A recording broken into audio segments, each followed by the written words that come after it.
عزیز طلباء و طلبات اور عزیز ناظرین، آداب۔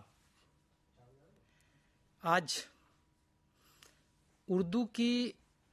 جس صنف اور اس صنف کے ایک ماہر یعنی کہ اس کی غزل اور غزل کی ایک خاتون غزل گو شاعرہ، ان کے متعلق ایک تفصیل سے گفتگو کی جائے گی۔ اردو غزل کے آغاز و ارتقاء کی جو تاریخ ہے بہت قدیم ہے، لیکن اس سے قبل بھی کئی ایسی اصناف تھی جو اردو میں وجود میں آ چکی ہیں۔ غزل کے متعلق بات کی جائے تو اس کا شروعاتی دور یعنی کہ عربی میں قصائد لکھے جا رہے تھے۔ قصائد کی تشبیب میں چند اشعار لکھے جاتے تھے، لیکن ان کا قصائد سے، اس قصیدے سے کوئی تعلق نہیں ہوتا تھا۔ اور چونکہ عرب میں جب قصیدہ پروان چڑھ گیا، یعنی کہ قصیدہ نے ایک اچھی خاصی مقبولیت و شہرت حاصل کر لی اور یہ صنف عرب میں ہر دل عزیز بن گئی، اس کے بعد یعنی کہ عربی سے جب قصیدہ فارسی میں پہنچتا ہے، یعنی کہ ایران میں پہنچتا ہے عرب سے، تو فارسی میں چونکہ اس کے پس منظر میں دیکھا تو انہوں نے وہی عرب ممالک میں جس طرح سے غزل یعنی کہ وہ چند اشعار تشبیب میں کہے جاتے تھے، اسی پس منظر میں انہوں نے اس کو دیکھا اور چونکہ اس کا نام غزل رکھا، غزال سے نکلی ہے، یعنی کہ غزال سے اس کو لیا ہے، جیسے ایک ہرن ایسے غزال کو کہتے جس کے جو نابھی میں مشک ہوتی ہے، یعنی کہ اس کی وہ بے حد خوشبودار ہوتی ہے اور اس سے اس کی خوشبو میں وہ ہرن یعنی کہ وہ غزال مارا پھرتا اس کی تلاش میں، لیکن اس کو نہیں اس کو مل پاتی، اس کو یہ معلوم نہیں ہوتا کہ یہ میں ساتھ لیے گھوم رہا ہوں۔ اور یہی حال یعنی کہ بالکل ہو بہو یہی حال جوانی میں جوان لڑکے اور لڑکیوں کا ہوتا ہے، ایک دوسرے کے محبت میں مبتلا ہو کر پریشان رہنا وغیرہ وغیرہ۔ اسی لیے فارسی میں غزل جب جاتی ہے تو اس کو ایک الگ یعنی کہ قصیدے کی تشبیب کے جو اشعار انہوں نے اس کو قصیدے سے الگ کر کے دیکھا اور اس کو الگ ایک نام دیا غزل۔ اور فارسی میں اس صنف نے بہت شہرت پائی، یعنی کہ بڑے بڑے شعراء فارسی غزل کو گزرے ہیں، شیدی شیرازی وغیرہ جن کا بہت وہ بڑا نام ہے۔ اور چونکہ یہ دور وہ دور ہے ہندوستان میں جب مغلیہ سلطنت تھی، اور مغلیہ سلطنت میں نے کہ مغلیہ دور میں جتنے درباری یعنی کہ دفتر کے جتنے کام ہوتے تھے وہ سب فارسی زبان میں ہوتے تھے، یعنی کہ فارسی نے اس وقت میں اچھا خاصا فروغ پایا۔ اور چونکہ فارسی، عربی، ترکی اور دیگر زبانوں کے مشترکہ جو ملن ہے، اس کے خلط ملط سے جو الفاظ کا خلط ملط ہوتا ہے، ایک نئی زبان وجود میں آتی ہے جس کو یعنی کہ بابر کی ایک فوج کی ٹکڑی کا نام ہی اردو تھا، اور اردو کے ایک معنی لشکر بھی ہے، بہت سارے ایسے ناموں سے، کبھی ہندوستانی، ہندوی وغیرہ وغیرہ، ان ناموں سے بھی اس کو جانا گیا۔ لیکن جب ہندوستان میں یہ صنف پروان چڑھ رہی تھی، یعنی کہ کچھ اشعار غزل میں کہے جانے لگے، لیکن اس پر زیادہ غلبہ فارسی ہی کا رہا۔ امیر خسرو جنہوں نے ایک نئی روایت شروع کی کہ ایک مصرع فارسی میں ایک ہندوی میں، تو ایسے آہستہ آہستہ وہ اردو میں اشعار کہنے کے ایک روایت بن گئی۔ امیر خسرو کے بعد ایک طویل عرصے تک اس میں یعنی کہ اردو غزل کی دنیا میں ایک سناٹا چھا رہا، ایک مایوسی رہی، یعنی کہ گمنامی کے دور میں رہی۔ لیکن یہ دور جب مغلیہ دور سے یہ دو چار ہوئی، یعنی کہ غزل مغلیہ دور میں اس نے قدم رکھا، تو اس کو پروان چڑھنے میں زیادہ وقت نہیں لگا۔ بڑے بڑے شعراء اس میں منظر عام پر آئے۔ دکن میں بابا غزل ولی دکنی، انہوں نے اردو غزل کی شروعات کی، ان کو بابا غزل کہتے ہیں، اور انہی کے دیوان کی آمد کے بعد بھی شمالی ہند میں غزل کہنے کی ایک روایت قائم ہوئی، جبکہ اس سے قبل شمالی ہند میں تو فارسی میں اشعار کہے جاتے، فارسی میں شاعری ہو رہی تھی۔ اردو میں غزل کہنا غیر معیاری سمجھا جاتا تھا،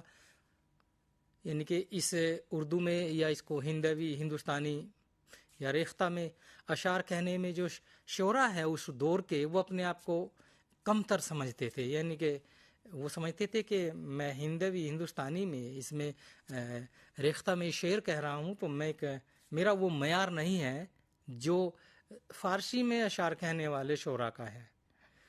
تو اس جو احساس کمتری میں مبتلا اس دور کے جو شعراء تھے، انہوں نے جب ولی کے دیوان کو شمالی ہند میں دیکھا اور ایک سے بڑھ کر ایک عمدہ اشعار اس میں دیکھنے کو ملے، انہوں نے پڑھا، تو انہیں اس بات کا احساس ہو گیا کہ جس زبان کو ہم ایک غیر معیاری اور اتنی کمتر سمجھتے ہیں، اس میں اتنے عمدہ اشعار کہے جا سکتے ہیں، یعنی جن اشعار کو سمجھنے میں کوئی دشواری نہ ہو اور عوام جس کو بخوبی اس کے معنی نکال لیتا ہے، معنی مفہوم اس کو نکالنے میں کوئی دشواری نہیں ہوتی ہے۔ تو ایسے اردو غزل پروان چڑھ رہی تھی۔ پہلا دور عہد زرعی، اور اس کے بعد پہلی جنگ آزادی، اس کے بعد انجمن پنجاب کی تحریک، ترقی پسند تحریک، مختلف ادوار سے اردو غزل گزری ہے، لیکن عہد زرعی جو کہتے ہیں وہ میر سودا اور درد کے عہد کو، اردو میں اس کو عہد زرعی کے نام سے جانا جاتا ہے، یعنی کہ اس دور میں اردو غزل نے بہت ترقی کی۔ اور اس کے بعد ذوق مومن اور غالب کا دور آتا ہے۔ اس دور میں بھی غزل نے بہت ترقی کی، لیکن عہد زرعی اسی دور کو کہا جائے گا۔ اس کے بعد ہندوستان میں ہندوستان اور خاص کر کے شمالی ہند میں بے چینی کا ایک ماحول سا بن گیا۔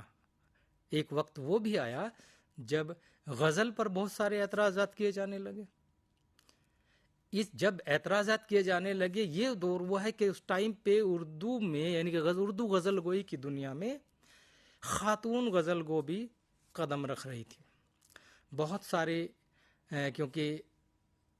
ہمارے ہندوستان میں خواتین تعلیم یافتہ ہو گئی، اور چونکہ وہ خواتین جو عربی، فارسی اور ہندی بھی جانتی تھی، تو انہوں نے ایسے الفاظ کا انتخاب کیا اور اپنے جو ان کے جو خیالات ہیں ان کو قلم بند کیا۔ تو اس دور میں جب ان پر بھی اعتراض کیے گئے، انجمن پنجاب کی جب تحریک مولانا محمد حسین آزاد اور مولانا الطاف حسین حالی نے شروع کی، تو حالی نے تو یہاں تک کہہ دیا غزل کے برعکس کہ مجھے اس صنف میں سنڈاس کی بو آتی ہے۔ جب اس کی مخالفت ہو رہی تو اس کی حمایت میں بھی کئی بڑے ادیب آ گئے، رشید احمد صدیقی وغیرہ وغیرہ۔ تو ایسے غزل عہد بعہد ترقی کرتی چلی گئی۔ اردو کے ساتھ، یعنی کہ اردو میں دیگر اصناف کے ساتھ ساتھ غزل کی روایت بھی یہ کافی، جیسے ابھی ذکر کیا کہ کافی قدیم ہے۔ یہ صنف عربی فارسی سے نکل کر اردو میں آتی ہے۔ جدید غزل گوئی، یعنی کہ جس شاعرہ کے بارے میں آج ذکر کریں گے اس کی غزل گوئی کے، وہ جدید دور کی شاعرہ ہے، یعنی کہ ان کا نام ہے پروین شاکر۔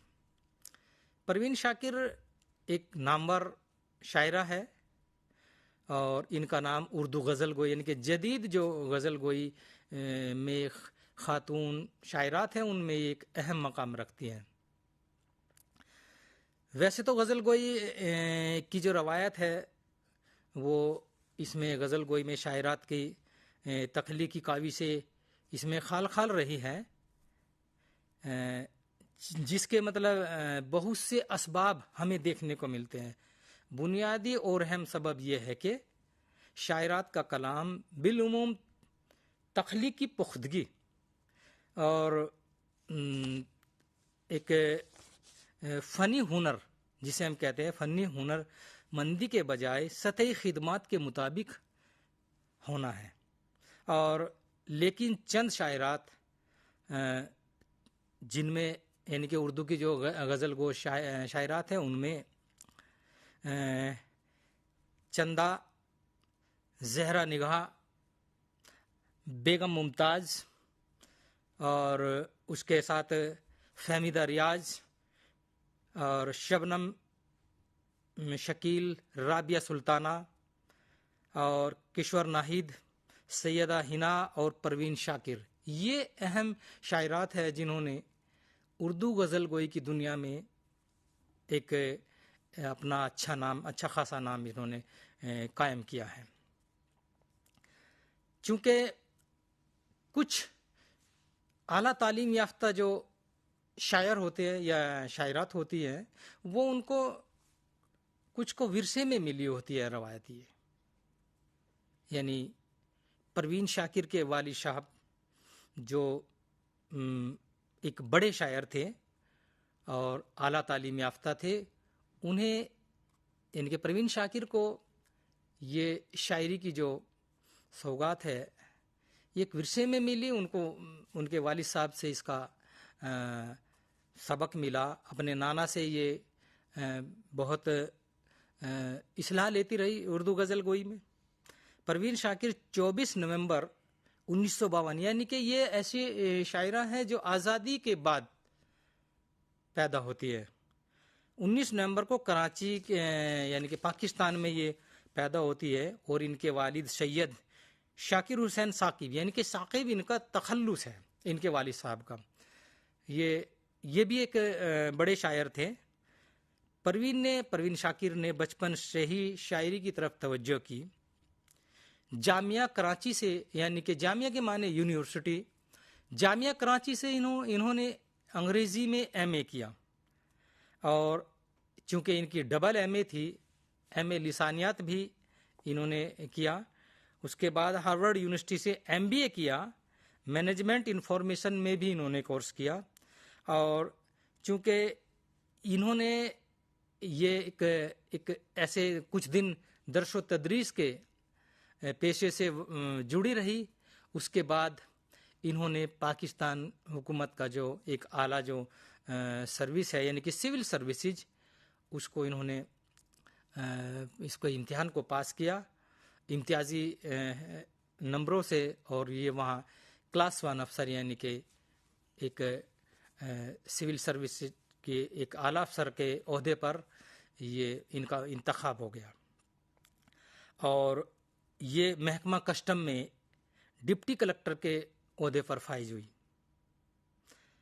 چونکہ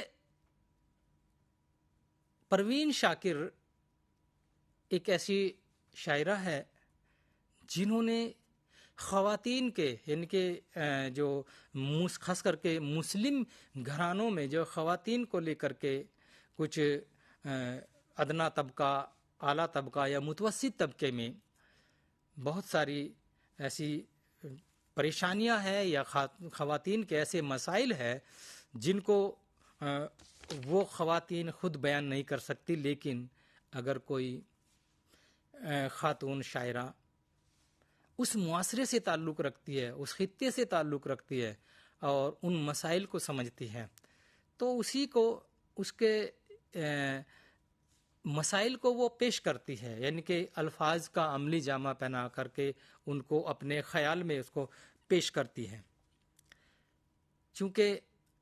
ان کی جو شادی ہے نصیر احمد خان سے ہوئی، اور وہ بھی یعنی کہ ان کے جو شوہر تھے وہ بھی ایک اعلیٰ افسر تھے، چونکہ جب دونوں یعنی کہ شوہر بیوی دونوں اعلیٰ عہدوں پر فائز ہو تو یہ معاشرے میں یا ہمارے سماج میں ایسا دیکھنے کو ملتا ہے کہ بیشتر ان میں انبن رہتی ہے. تو یہی حالات پروین شاکر کے ساتھ بھی پیش آئے اور آخر میں ان کے شوہر نصیر احمد نے ان کو طلاق دے دیا. اور چونکہ طلاق کے بعد یہ الگ رہنے لگی، ان کو ایک چونکہ حکومت کی جو ان کو سرکاری کو گاڑی ملی تھی اس سے اپنے دفتر تک آنا جانا، اور ایک ایسے راستے سے جس راستے پہ ان کو وہاں یعنی کہ رفتار اسپیڈ گاڑیوں کی اسپیڈ بہت زیادہ ہوتی تھی، اس راستے سے ان کو گزرنا ہوتا تھا. تو ایک دن دفتر میں جاتے وقت، اپنے آفس جاتے وقت 24 دسمبر 1994 کو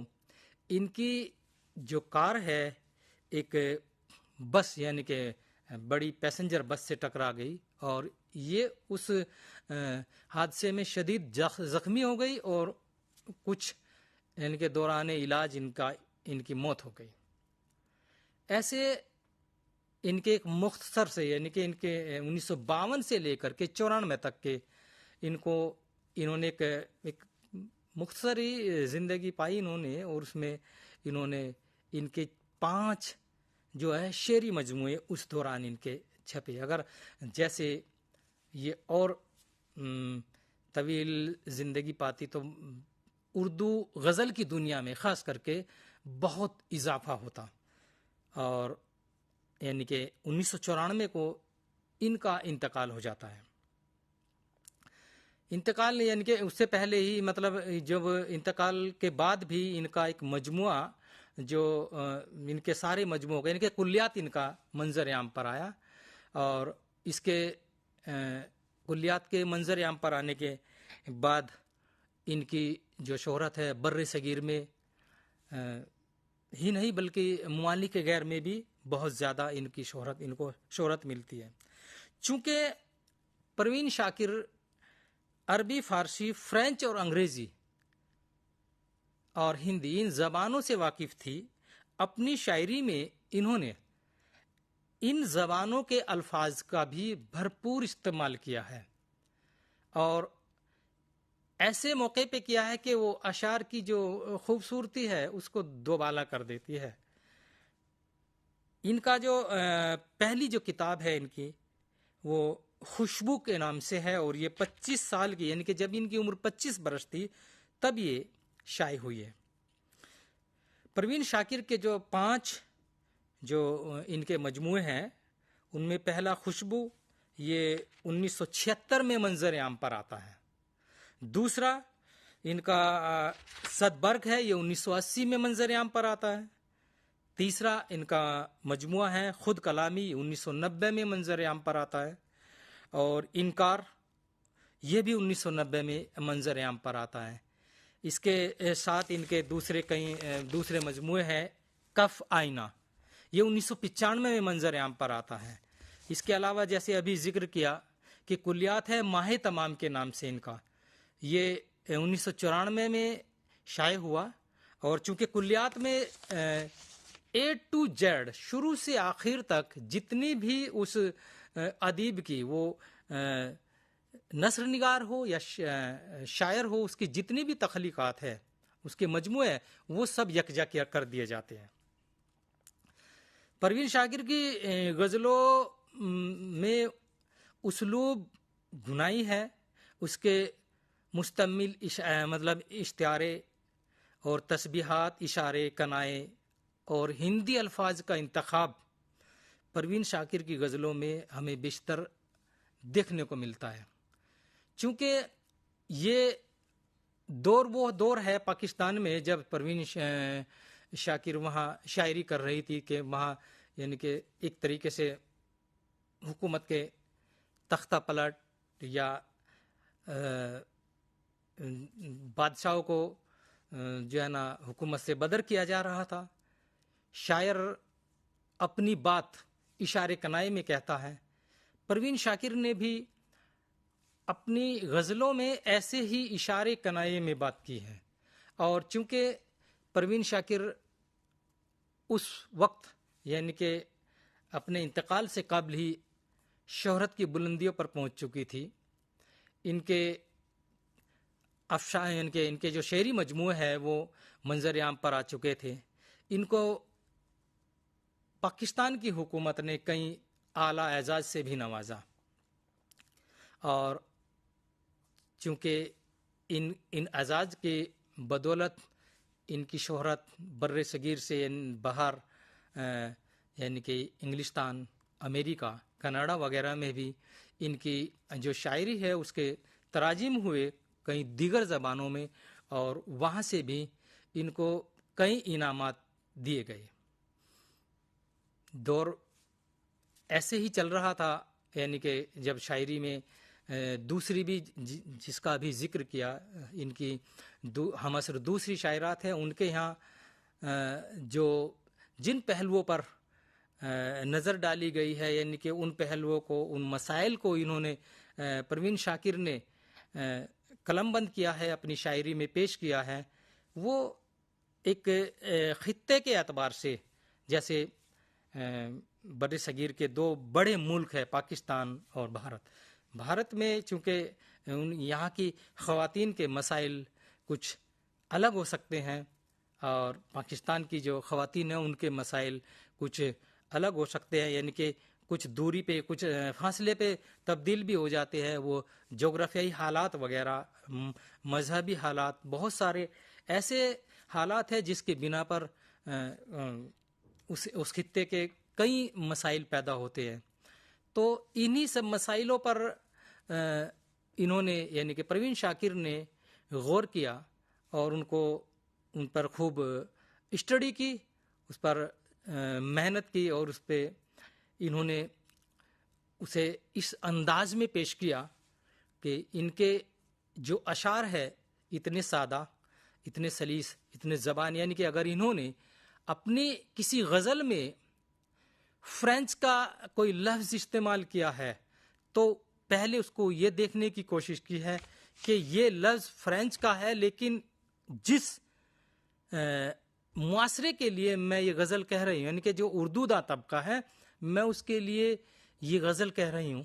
ان میں یعنی کہ اس معاشرے میں اس لفظ کو پرکھنے کی، سمجھنے کے صلاحیت ہونی چاہیے، یا یہ لفظ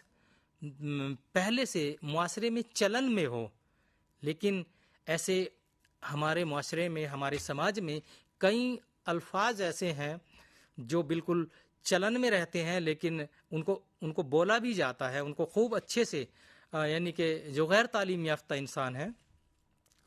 وہ بھی اس کو استعمال کرتا ہے، اپنی روزمرہ کی زندگی میں، بول چال میں استعمال کرتا ہے، اور اس کے معنی بھی سمجھتا ہے، لیکن بنیادی طور پر اس کو یہ معلوم نہیں ہوتا کہ یہ لفظ کس زبان کا ہے. ایسے ایک نہیں، بیشتر مثالیں ہمارے ادب میں دیکھنے کو مل جائے گی. اس کی مثال کے طور پر جیسے میں سمجھانے کے لیے کہنا چاہتا ہوں، ایک لفظ ہے، فارسی کا لفظ ہے جس کو کہتے ہیں تیرا، کچھ عورتیں مطلب جیسے بات کرتے ہوئے کہہ دیتی ہیں ایسے ہی اس کے خاوند کے بارے میں کہ وہ سمجھ لیتی ہے، یا تیرا خصم کہاں گیا ہے. وہ ان کو یہ تو معلوم ہے کہ اس کے معنی ایک ہسبینڈ، پتی کے ہوتا ہے. وہ الگ الگ خطے، الگ الگ ریاستوں میں، جیسے دکن میں جائیں گے اس کو کچھ اور کہتے ہیں، یعنی کہ خاوند کو، اور بہار ہمارے یہاں ریاست میں جائیں گے وہاں کچھ اور کہیں گے، تمل ناڈو وغیرہ میں کچھ. لیکن جہاں پر اردو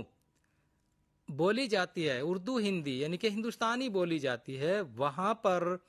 اس لفظ کو سمجھنے میں کوئی دشواری نہیں ہوتی. بالکل الٹریٹ یعنی کہ غیر تعلیم یافتہ خاتون بھی اس لفظ کو بآسانی استعمال کر لیتے، ان کو پتہ بھی ہے اور وہ سمجھ جاتی ہے. تو ایسے یعنی کہ پروین شاکر نے ایسے ہی غیر ملکی زبانوں کے جو الفاظ ہیں ان کو اتنی خوبصورتی کے ساتھ میں استعمال کیا ہے کہ اس کو معاشرے میں یعنی کہ جو اس کی غزلیں پڑھ رہے ہیں قارئین کو پڑھنے میں سمجھنے میں کوئی دشواری پیش نہیں آتی ہے۔ اس کے علاوہ انہوں نے مقامی الفاظ یعنی کہ جیسے چونکہ پاکستان میں بھی ایک پنجاب ہے اور وہاں پر سندھ پرانت ہے، سندھی کے کچھ الفاظ یا پنجابی کے ایسے الفاظ جو بالکل معاشرے میں چلن میں رہے ہیں لیکن وہ پنجابی کے ہیں یا سندھی کے ہیں، لیکن ان کو معاشرے میں یعنی کہ سماج میں سمجھنے میں، ان کو قارئین کو پڑھنے اور سمجھنے میں کوئی دشواری نہیں ہوتی۔ یہ ان کی غزلوں کی یعنی کہ پروین شاکر کی غزلوں کی سب سے بڑی خوبی ہے کہ انہوں نے ایسے سادہ سلیس الفاظ کا انتخاب کیا ہے اور ان کے جو اشعار ہیں ان کو پڑھتے وقت ہمیں ذرا بھی یہ معلوم نہیں ہوتا کہ یہ غیر ملکی یا کسی دوسری زبانوں کے الفاظ ہیں۔ تو ان کی غزل گوئی یعنی کہ پروین شاکر کی غزل گوئی اپنی ہم عصر جو شاعرات ہے ان سے کچھ ہٹ کر ہے، یعنی کہ ان کے یہاں بنیادی طور پر جو اصل زندگی سے جو دو چار رہتے ہیں جو مسائل، ان مسائل کو انہوں نے ایسے اتنے خوبصورت انداز میں، اتنے بہترین انداز میں الفاظ کو سنوار کر سجا کر استعمال کیا ہے کہ اس نے ان الفاظ نے، ان سادہ سلیس الفاظ نے، ان کے استعمال کرنے کے ڈھنگ نے، یعنی کہ کس لفظ کو کس جگہ آنا چاہیے تاکہ دونوں مصروں کا وزن برقرار رہے، برابر رہے، یعنی کہ اٹپٹا نہ لگے دیکھنے میں۔ جیسے غزل کے سب سے پہلی جو اگر غزل کے بارے میں بات چل رہی ہے کہ غزل کی سب سے بڑی جو خوبی ہے یہ ہے کہ اس کا ہر شعر آزاد ہوتا ہے۔ شاعر اپنی بات کو صرف دو مصروں میں ہی مکمل طور پر کہہ دینا چاہتا ہے، لیکن اس کی جو دوسری جو خوبی ہے، اہم خوبی ہے کہ اس کے ہر شعر ہم وزن ہوتے ہیں۔ پروین شاکر کے یہاں یہ بات بخوبی ہمیں دیکھنے کو ملتی ہے، اور خاص کر کے جدید جو شاعرات ہیں، جدید شعراء میں تو ایسی بہت ساری مثالیں مل جائے گی، چونکہ ہمارے یہاں اردو ادب میں خواتین جو شاعرات ہیں ان کی بہت اتنی زیادہ نہیں ہے اگر ان کی تعداد دیکھی جائے، لیکن جن جو شاعرات نے شاعری کی ہے ان میں زیادہ تر ہمیں دیکھنے کو ملا ہے کہ وہ انگریزی ادب سے تو بالکل یعنی کہ بخوبی واقف ہیں۔ زاہدہ زیدی ہو، پروین شاکر ہو، وغیرہ وغیرہ بہت ساری ایسی شاعرات ہمیں دیکھنے کو ملیں گی کہ ان کا انگریزی ادب سے کچھ وہ زیادہ دلچسپی رکھتی ہے، اور کچھ شاعرات ایسی ہے جو استاد ہی انگریزی زبان کی ہے لیکن شاعری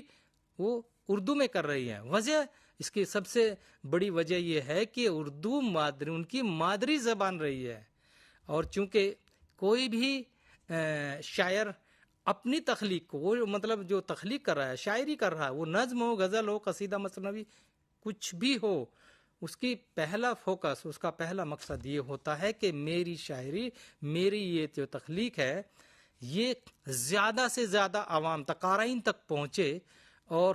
جب زیادہ سے زیادہ قارئین تک پہنچے گی، ان کو پڑھیں گے تو اس کو زیادہ مقبولیت ملے گی۔ پروین شاکر کا پہلا جو مقصد تھا یہی تھا کہ میری جو شاعری ہے مطلب کہ جو کم تعلیم یافتہ جو خواتین ہیں وہ بھی اس کو بآسانی پڑھ سکے اور ان کے جو معنی ہیں وہ برآمد کر سکے۔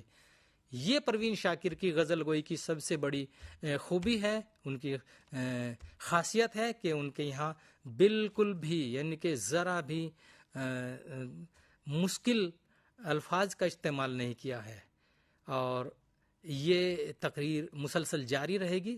ملتے ہیں کچھ وقفے کے بعد میں۔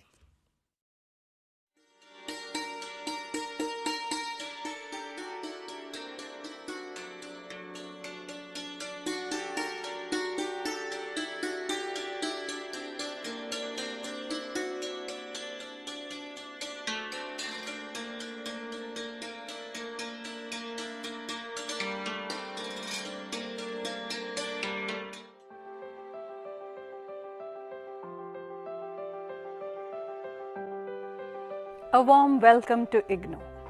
If you're creative, if you can write well, and if you can visualize, mass communication is the correct career option for you.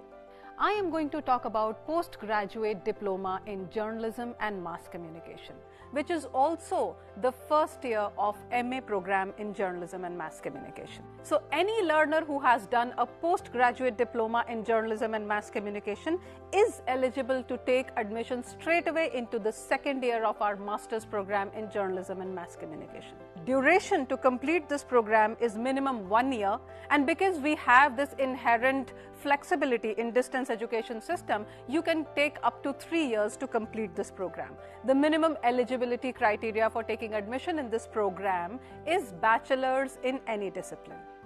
To give you a glimpse of what are the various components of this program, we begin with telling you what mass communication is, what are the various areas, various branches of mass communication. Then we go on to tell you about the various reporting techniques and beats of reporting, followed by media ethics, the principles, the codes of conduct that you must follow, and we also focus on the writing skills and editing skills for print media. Now this program comprises of 8 courses of 4 credits each. 25% of the entire program is practical based. So we have 6 theory courses and 2 practical courses. This program is so designed so that it will be able to make you more employable in the market. So it helps you build a career in print media, in radio, television, new media, as well as the allied subjects of mass communication, which could be media marketing, advertising, public relations and corporate communications, event management. This can also help you become an entrepreneur in areas like photography or having your own production house and so on. So I hope that you will be excited to join this program, and we will be waiting to welcome you here in IGNOU.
عزیز طلباء و طلبات اور عزیز ناظرین،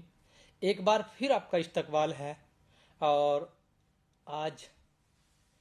جس موضوع پر گفتگو ہو رہی ہے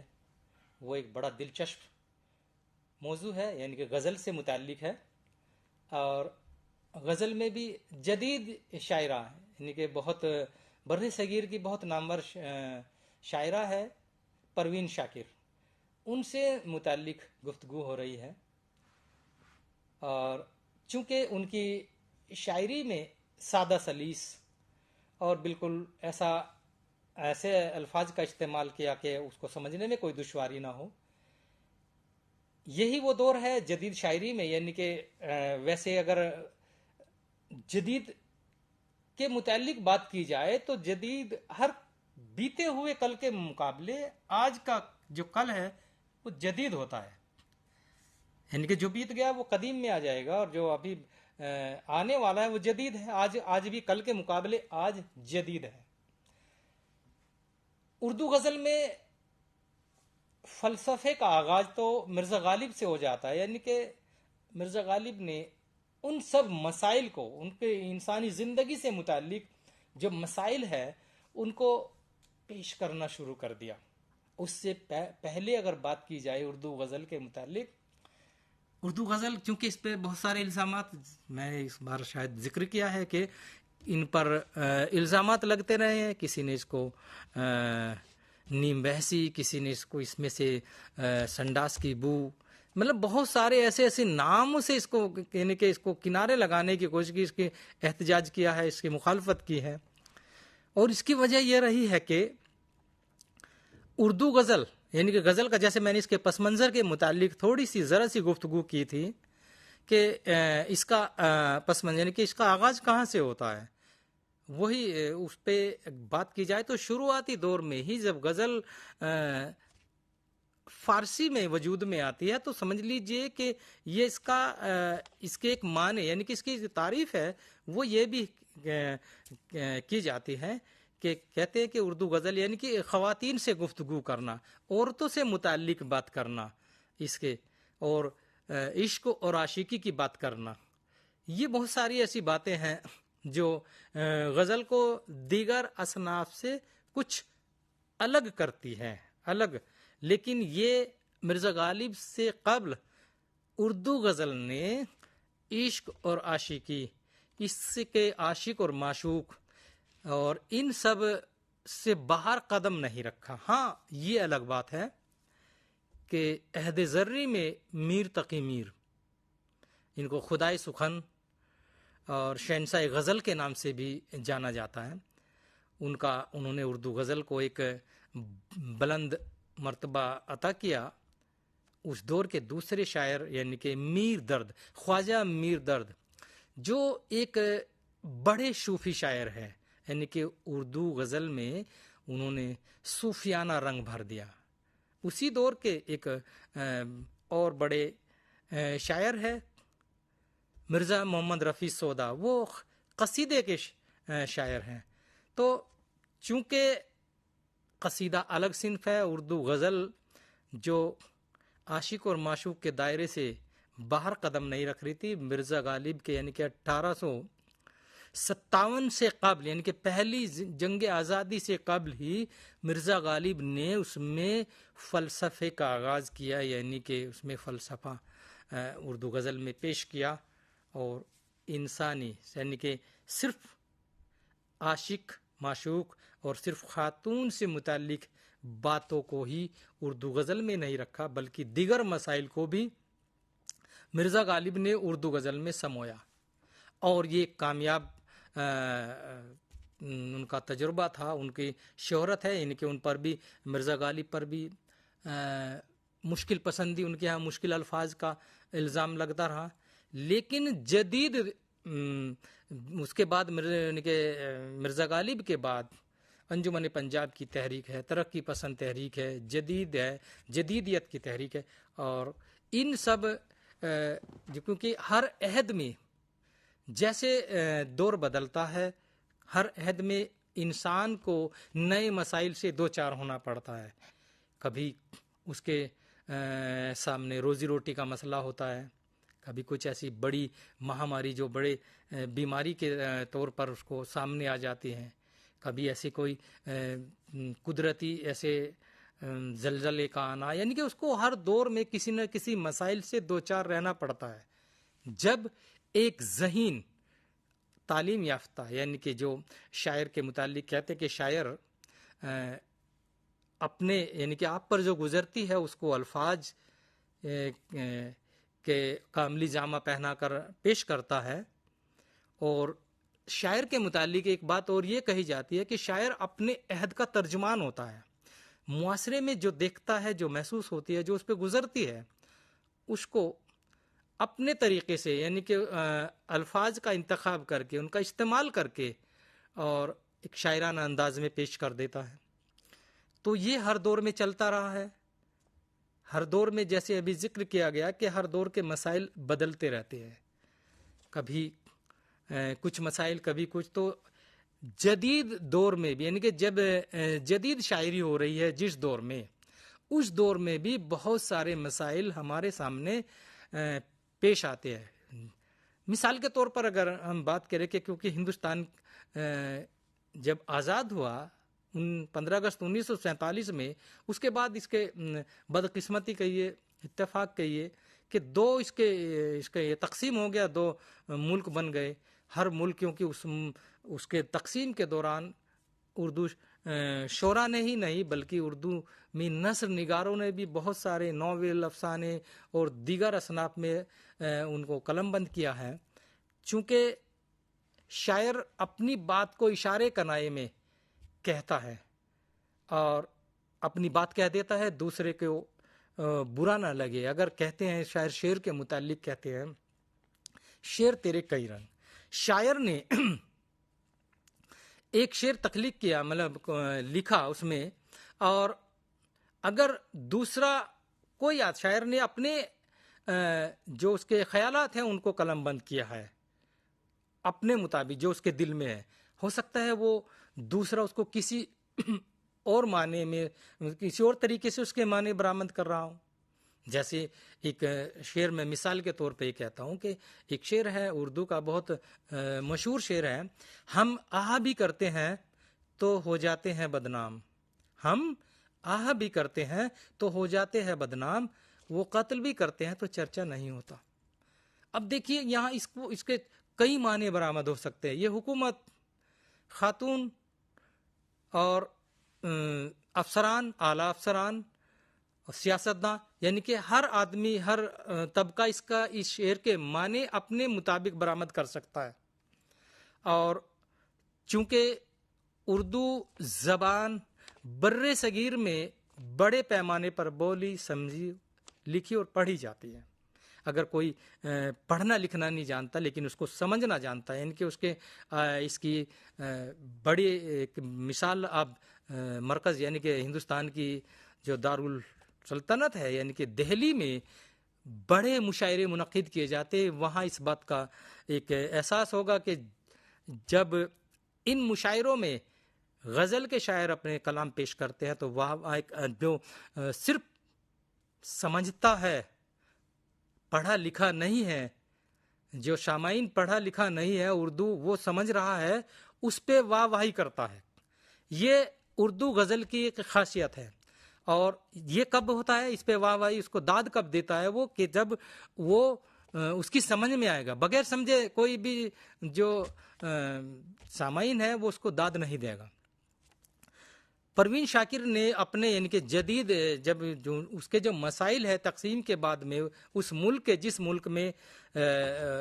یعنی کہ پاکستان میں وہ چلے گئے، اس ملک کے بہت سارے وہاں کے خطے، وہاں کے جغرافیائی، وہاں کے مذہبی، وہاں کے سماجی، وہاں کے ایسے بہت سے مسائل ہیں، ان کو انہوں نے اپنی شاعری میں، یا خواتین کا کے جو مسائل ہیں ان کو انہوں نے اپنی شاعری میں وہ پیش کر رہی ہیں. اور اس کے چند اشعار میں ان کی کچھ غزلوں کے پیش کرتا ہوں، ان کے پروین شاکر کے. ان کا شعر ہے، وہ مجھ کو چھوڑ کے جس آدمی کے پاس گیا. پروین شاکر کی غزل کا، وہ مجھ کو چھوڑ کے جس آدمی کے پاس گیا، برابری کا بھی ہوتا تو صبر آ جاتا. صبر دیکھیے یہاں صبر کا انہوں نے لفظ استعمال کیا ہے، بآسانی سب سمجھ لیتے ہیں. اب اس شعر میں اگر دیکھا جائے کہ وہ مجھ کو چھوڑ کے جس آدمی کے پاس گئے، خاتون کہہ رہی ہے. اب یہاں اس نے اس شعر کی خوبی، اس شعر کے جو یہ دیکھیے خاصیت، یہ دیکھیے کہ یہاں پروین شاکر نے یہاں بولا ہے کہ وہ مجھ کو چھوڑ کے جس آدمی، کسی خاتون کے پاس نہیں کہا، وہ مجھ کو چھوڑ کے جس آدمی کے پاس گیا، برابری کا بھی ہوتا تو صبر آ جاتا. یہاں اس یعنی کہ شاعرہ کے جو اس کا جو خیال ہے، اس کا تخیل ہے، یہ دیکھیے کتنا عمدہ ہے. شعر میں سارے الفاظ بالکل سادہ ہے، بآسانی سمجھ میں آ رہے ہیں، لیکن اس کو سمجھنے کے لیے بالکل ایسا اس کا خیال دیکھیں کتنا بہترین، کتنا عمدہ انہوں نے اس میں استعمال کر رہی ہیں. ان کا ایک شعر ہے اگلا کہ لوٹا ہے وہ پچھلے موسموں کو. لوٹا ہے پچھلے موسموں کو، یعنی کہ ایک مرد کے متعلق کہہ رہی ہیں. لوٹا ہے وہ پچھلے موسموں کو، مجھ پہ کسی رنگ کی کمی تھی. یعنی کہ مجھ میں، یہاں دیکھیے سمجھنے کے اس کے معنی برآمد کس طریقے سے کیے جا سکتے ہیں. ایک کیونکہ ہندوستانی معاشرے میں ایک یہ پرچلن رہا ہے، یہ روایت رہی ہے کہ ہمارے اس معاشرے میں، ہمارے سماج میں زیادہ تر خاندان میں، زیادہ تر پریواروں میں، فیملی میں جو ہیڈ مانتے ہیں، مطلب ایک مرد کو مانا جاتا ہے. خاتون کو صرف گھر کے اندر تک ہی محدود رکھنے کی کوشش کی جاتی ہے. تو یہاں کیونکہ مرد یعنی کہ شوہر باہر جاتا ہے تو وہ کہہ رہا ہے لوٹا ہے پچھلے موسموں کو، مجھ میں کسی رنگ کی کمی تھی. کیا نہیں لگایا، سوال یا نشان نہیں لگایا، مجھ میں کسی رنگ کی کمی تھی. یعنی کہ جب شوہر بیوی یعنی کہ مرد اور خاتون میں کسی بات کو لے کر انبن ہو جاتی ہے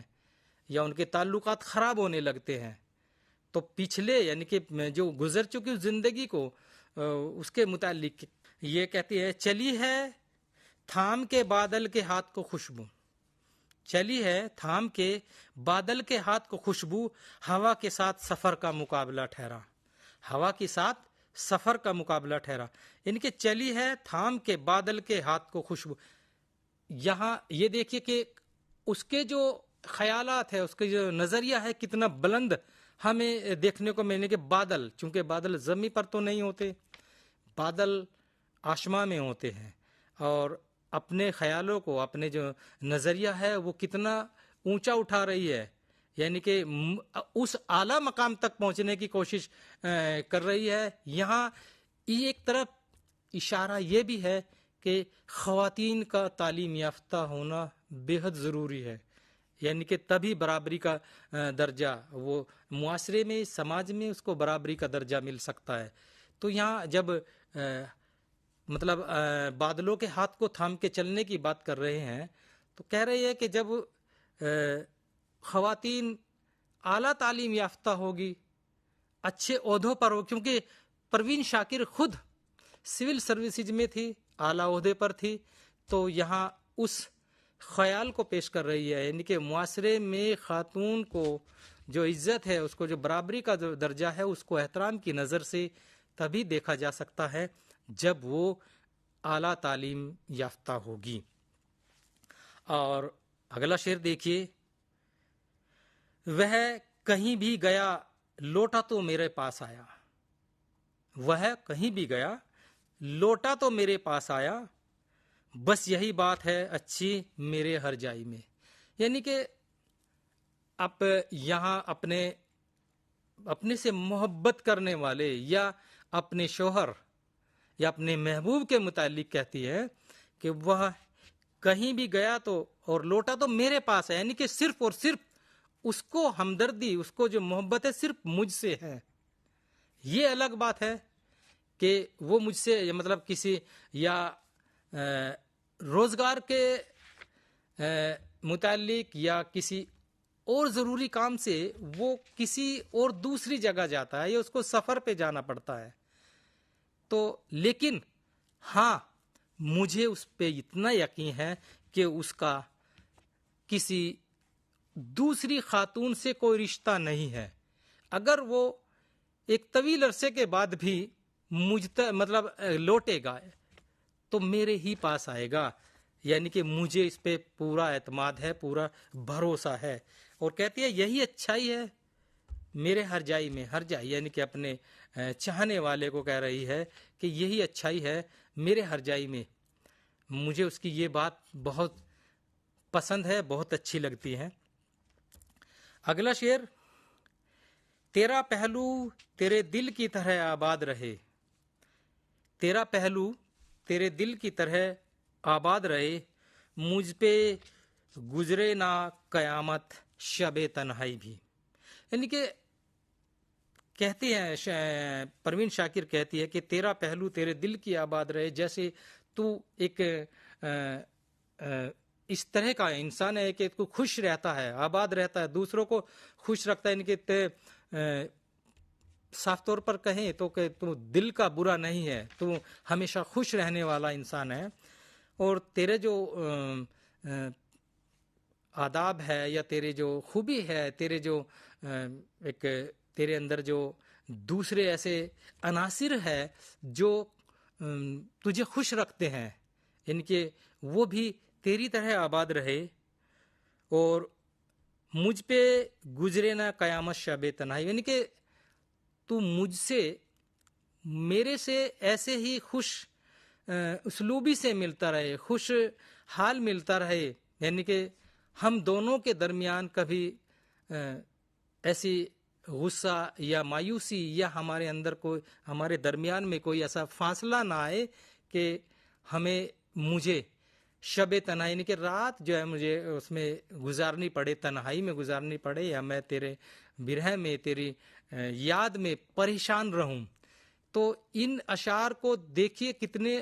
سارے الفاظ جس میں ایسے سادہ سلیس اور بہت عمدہ استعمال کیے جا رہے ہیں کہ ان کو پڑھنے میں، ان کو سمجھنے میں کوئی دشواری نہیں ہو رہی ہے۔ اور ایک اور شعر دیکھیے، کیسے کہہ دوں کہ مجھے چھوڑ دیا ہے اس نے۔ دیکھیے بالکل کیسے عام بول چال، بالکل معاشرے میں جو بولی جانے والی زبان ہے اسی کا استعمال کر رہی ہے۔ کتنا سادہ شعر ہے، لیکن اس کا معنی دیکھیں کتنی گہرائی تک اتر جاتے ہیں، اپنا کتنا خیال ایک دوسرے کا رکھ رہے ہیں۔ کیسے کہہ دوں کہ مجھے چھوڑ دیا اس نے، بات تو سچ ہے مگر بات ہے رسوائی کی۔ بات تو سچ ہے مگر بات ہے رسوائی کی، یعنی کہ چھوڑ تو دیا لیکن میں یہ اپنی زبان سے کہہ بھی نہیں سکتی، کیونکہ اس میں میرے محبوب کی رسوائی ہو جائے گی۔ اس کا دنیا میں، یعنی کہ معاشرے میں، اس سماج میں اس کو ایسی رسوائی ہوگی کہ اس پہ لوگ اسے تائنے دیں گے یا اس کو نصیحت کریں گے۔ تو یہاں ایک عاشق اور معشوق کے درمیان یہ رشتہ دیکھیے، یعنی کہ اس کو پاک رشتہ کہہ سکتے ہیں۔ چھوڑ تو دیا لیکن دل میں محبت آج بھی برقرار ہے۔ یہ کتنا بالکل سادہ، آسان، عام فہم زبان میں یہ شعر ہے۔ اور چونکہ عہد حاضر اور اب نہیں ہے، لیکن ان کا شمار عہد حاضر میں ہی کیا جاتا ہے، چونکہ جدید شاعرہ ہیں، جدید مشائل کو بھی انہوں نے اپنی غزلوں میں پیش کیے ہیں۔ گاؤں دیہات اور خاص کر کے گاؤں میں اور دیہات میں یہ بات دیکھنے کو بیشتر ملتی ہے کہ رات کے وقت میں جگنو ہمیں بیشتر دیکھنے کو ملتے ہیں کہ وہ جگمگاتے رہتے ہیں، ان میں سے روشنی نکلتی ہے۔ اور چونکہ یہاں بھی اس شاعرہ نے ان پر کتنا عمدہ شعر کہا ہے۔ اور بچوں کے متعلق دیکھیے، کیونکہ جدید شعر ہے، کہتی ہے جگنو کو دن کے وقت پرکھنے کی ضد کرے، جگنو کو دن کے وقت پرکھنے کی ضد کرے، بچے ہمارے عہد کے چالاک ہو گئے ہیں۔ یعنی کہ دیکھیے جگنو، یعنی کہ بچے ہمیں کہہ رہے ہیں کہ جگنو چونکہ رات میں ہی اس کی جو روشنی ہے وہ نظر آتی ہے، دن میں نہیں آتی۔ لیکن بچوں کا تحقیقی دماغ دیکھیے، اگر کوئی بچہ کسی جگنو کو قید کر کے پکڑ کے رکھ لے تو دن میں اندھیرے میں لے جا کر بھی اس کی روشنی سے روبرو ہو جا سکتا ہے، اس کو دیکھا جا سکتا ہے۔ تو یہ جدید دور کا یعنی کہ شعر ہے۔ اور یہ مسائل یعنی کہ بچوں کے متعلق، یعنی کہ بچے جیسے آج کل ایسی تعلیم، دینی تعلیم کے ساتھ ساتھ میں انگریزی تعلیم، سائنسی تعلیم کو بھی حاصل کر رہے ہیں، اور خاص کر کے سائنس کے ذریعے جب سائنس کے طالب علم ہوں گے تو ظاہر سی بات ہے کہ ان کے دماغ میں ایک نہیں بہت سارے سوالات پیدا ہوں گے۔ اور چونکہ جس بچے نے آج کے دور کی اگر بات کی جائے، جدید دور کی،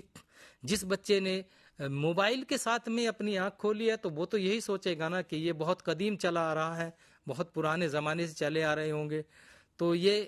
اس طرح کے مسائل ہے بہت سارے۔ چونکہ پروین شاکر کا تو شعر نہیں ہے، ایک شعر میں یہ کہتا ہوں کہ جدید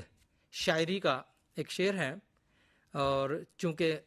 بہت سارے ہندوستان کے جو بڑے بڑے جو شہر ہیں جن میں آبادی بہت زیادہ ہے، رہنے کی زیادہ پریشانی ہے، چھوٹے چھوٹے کمروں میں بہت سارے کئی لوگ رہتے ہیں، بھیڑ بھاڑ والے علاقوں میں لوگ رہتے ہیں۔ یہ آج ہندوستان ہی کا نہیں بلکہ پوری دنیا میں جو بڑے شہر ہیں ان کے مسائل ہیں کہ ٹریفک جام، رہنے کی پریشانی، گھر کی پریشانی، بڑے شہروں میں جیسے کمروں کا ملنا، کرائے پہ ملنا مشکل ہو جاتا ہے. تو ایک بچہ دیکھیے، بچے کا دماغ دیکھیے کہ بچہ کہتا ہے، بچہ بولا دیکھ کر مسجد عالی شان. مطلب والد کے ساتھ اگر مسجد میں گیا تو بچہ کیونکہ پہلی مرتبہ مسجد میں جا رہا ہے، اور ہو سکتا ہے کہ والد صاحب ایک کمرے میں رہتے اور اس کے اور دوسرے بھائی بہن بھی، مطلب بچے کے 3-4 بھائی بہن ہوں، اور چونکہ ایک کمرے میں بڑی تنگی کے ساتھ میں، پریشانی کے ساتھ میں وہ بسر کر رہے ہوں، تو بچہ بولا دیکھ کر، یہ شاعر کے ذہن کے اپج دیکھیے. شاعر کہتا ہے جدید عہد کا کہ بچہ بولا دیکھ کر مسجد عالی شان، اللہ تجھے کو اتنا بڑا مکان. مطلب بچے کے ذریعے شاعر کیا کہلوانا چاہتا ہے کہ مسجد میں، یعنی کہ اللہ کو تو دیکھا نہیں کسی نے، لیکن اللہ تجھے کو اتنا بڑا مکان. تو یہ شاعر ایسے الفاظ کا انتخاب کر رہا ہے، یہ آج کے دور کے مسائل ہیں. ایسے ہی پروین شاکر نے اپنی شاعری میں ان مسائل کو توجہ دی ہے، ان کو برتا ہے، ان کو پیش کیا ہے، اور وہ بھی اس خوبی کے ساتھ میں کہ ان کے یہاں بھاری بھرکم الفاظ کا انتخاب نہیں ہوا ہے، سادہ سلیس الفاظ کا استعمال ہوا ہے، اور اگر غیر ملکی زبانوں کا استعمال بھی کیا ہے تو وہ بھی انہی الفاظ کو لے کر کے کہ جو معاشرے میں، سماج میں یا اس خطے میں وہ چلن میں رہے ہو، یعنی کہ ان کو سمجھنے میں کوئی دشواری نہ آتی ہو. اور انہی سب جو خوبی ہے، انہی کی بنا پر ہم یہ کہہ سکتے ہیں کہ اردو غزل گوئی کی دنیا میں، یعنی کہ جو خواتین شاعرات ہیں ان میں، ان کی اگر فہرست بنائی جائے تو پروین شاکر غزل گو شاعرات کی جو فہرست میں وہ ان کا مقام سر فہرست رہے گا. اس کی وجہ یہی ہے کہ انہوں نے خواتین کے مسائل کو بخوبی سمجھا اور اس پہ غور کیا، اور اس کو ایسے انداز میں پیش کیا کہ وہ معاشرے میں یا قارئین کو اس کو سمجھنے میں کوئی دشواری، کوئی مشکل کا سامنا نہیں کرنا پڑا. اور انہی کے بنا پر، یعنی کہ اپنے عہد کی تمام شاعرات سے وہ، یعنی کہ پروین شاکر منفرد ہے، مختلف ہے، الگ ہے، اور ان کی جو شاعری ہے وہ اردو ادب کی، یعنی کہ اردو جو ادب ہے، اردو ادب کے جو اس میں ہے، یہ بہت ایک اضافہ کرتی ہے، اور معیاری شاعری ان کی ہے، استعمال کی جاتی ہے. دوسرے یہ کہ ہندوستان کے مختلف جو تعلیمی ادارے ہیں ان اداروں میں بھی ان کو اب نصاب میں شامل کیا گیا ہے، یعنی کہ وہاں کے جو کورس ہے اس میں ان کو شامل کیا گیا ہے، اور ان کی شاعری سے واقف کرا جانا یہ ہمارے عہد کے جو ذمہ داران، جو نصاب بنانے والے، ان کا یہ فرض بنتا ہے کہ ان کو نصاب میں شامل کرے. تو پروین شاکر کے متعلق ایک طویل گفتگو ہوئی، اس سے آپ کو ان کی غزل گوئی کے متعلق کافی معلومات فراہم کرائی گئی. تو اس کے ساتھ ہی ہم اپنے اس لیکچر کو اختتام تک لے جاتے ہیں. پھر ملاقات ہوگی. آداب.